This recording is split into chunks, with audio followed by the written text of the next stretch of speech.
এয়া মই উঠিছোঁ 5:30 বজাত। আগতে উঠিছিলোঁ 8 নহ'লে 8:30 আৰু দৌৰা দৌৰিকৈ ভাত কেইটামান খাই অফিচলৈ ওলাই গৈছিলোঁ।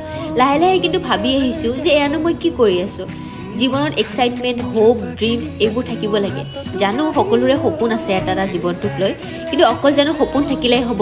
সেই সপোনবোৰ পূৰাবৰ বাবে কিছুমান বস্তু এৰি ধৰিও চলিব লাগে, ত্যাগ কৰিব পাৰিব লাগিব। আমি থিয়ৰি থকা ঠাইখিনিত সুখ বিচাৰিলে কেতিয়াও নাপাওঁ, ইয়াক বিচাৰি যাব লাগিব। ৰাস্তাত বহুত কাটাই বিন্ধিব, আমি সন্মুখলৈ চাই মাত্ৰ আগবাঢ়িব লাগিব।